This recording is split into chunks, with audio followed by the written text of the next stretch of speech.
Hello there, I'm Elle and welcome to another video by Vegan FTA. We're going to cover some news stories today which can be found over on veganfta.com. And if you're interested, sign up to our newsletter so you can stay in the loop over there. As for here, make sure you are subscribed and click that bell icon so that you get notified of our videos as they drop. Our first story is British rider is out of the Olympics for violently whipping a horse. Charlotte Dujardin, a British dressage rider who has won several international competitions by forcing horses to behave unnaturally, will no longer compete at the 2024 Olympic Games in Paris. Video footage showing her repeatedly whipping a horse during a training session led to her suspension by the International Federation for Equestrian Sports and the British Equestrian Federation on 23rd of July 2024. The video, which shows Dujardin repeatedly striking a horse being ridden by another person as an onlooker laughs, was released by Stefan Wensing, a Dutch lawyer, a day after Dujardin announced that she was pulling out the Paris Games.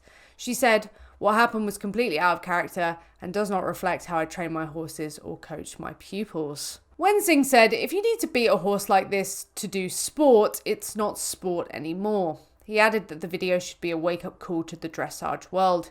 In reality, it should be a wake-up call for everyone, showing how forcing horses to compete and be part of sporting events causes them suffering and death, because trainers and riders do it for money, prestige, or status, and, despite what they may say, do not care about the animal's well-being other than to ensure their welfare is good enough to outperform other horses. The sport is not in the interest of the horse, it is instead in the interest of the rider. So the rider's needs come before the horses, who is an unwilling participant in this sport. Horse racing in particular causes many horses' deaths, as it is a form of animal abuse in which horses are forced to run in fear with a human harassing them on their backs.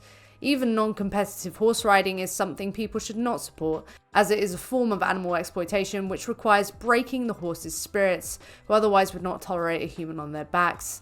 This is why vegans do not ride horses or support any sport using an animal. If you're vegan for the animals, then you are not participating in these sports. You're not supporting these sports which unwillingly include animals. Let us know what you think down below. Our next story is Captain Paul Watson arrested in Greenland on Japanese warrant. On the 21st of July 2024, Captain Paul Watson, the intrepid vegan anti-whaling activist who co-founded Greenpeace and Sea Shepherd, and now is continuing his direct action activism by running the Captain Watson Foundation, was arrested in Greenland by Danish police pursuing an international arrest warrant issued by Japan. Greenland police said that Watson had been arrested after arriving in Nuuk on the ship John Paul de Jura, and he will be brought before a district court where police will request his detention before a decision is made on whether he should be extradited to Japan. The Captain Paul Watson Foundation said in a statement that the arrest took place during a stop-off on a mission to intercept Japan's newly built factory whaling ship Kangai Maru in the North Pacific. It also said it believed his arrest was related to a so-called red notice issued over Watson's previous anti-whaling interventions in the Antarctic region. And this development comes as a surprise since the Foundation's lawyers had reported that the red notice had been withdrawn.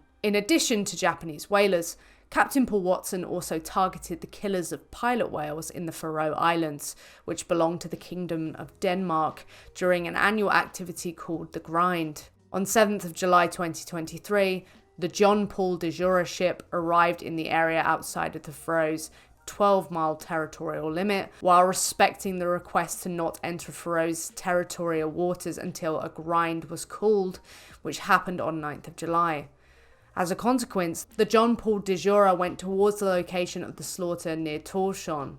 Unfortunately, it could not stop the killing of 78 pilot whales in front of the eyes of hundreds of cruise ship passengers on board the vessel Ambition. Our final story is elephant deaths in Dublin Zoo spark calls for end to elephant captivity. 2 elephants have died at Dublin Zoo in quick succession, prompting calls to stop keeping elephants in captivity in the Republic of Ireland.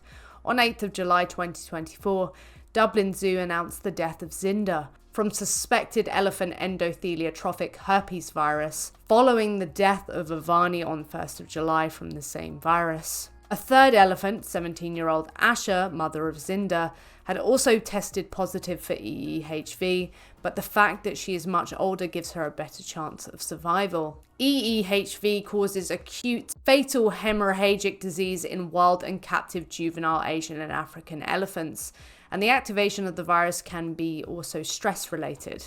As a new male elephant, Ungbo, recently arrived at Dublin Zoo from Chester Zoo, this event may have caused enough stress to the group to activate the virus. The wildlife conservation charity Born Free said research from 2022 highlighted that elephants kept in zoos were much more likely to shed EEHV during times of social stress, such as the arrival of a new individual, as has recently occurred at Dublin Zoo. Paul Murphy TD wrote a parliamentary question asking local government minister Dara O'Brien to phase out the keeping of elephants in captivity in Ireland.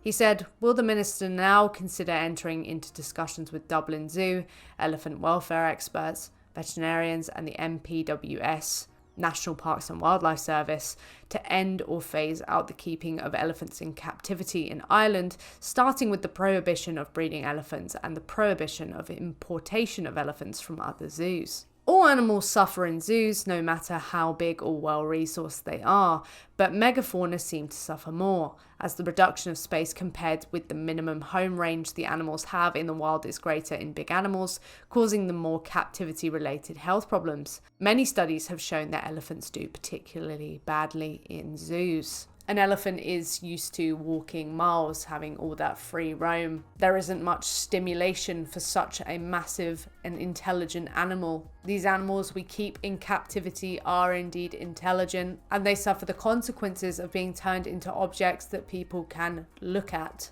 That is all we have for you today. We hope that you found these stories of intrigue. Thank you so much for watching. Don't forget to hit that bell icon so that you can be notified when we drop a video. And above all else, don't forget to go vegan for the animals, because they are who it means everything to.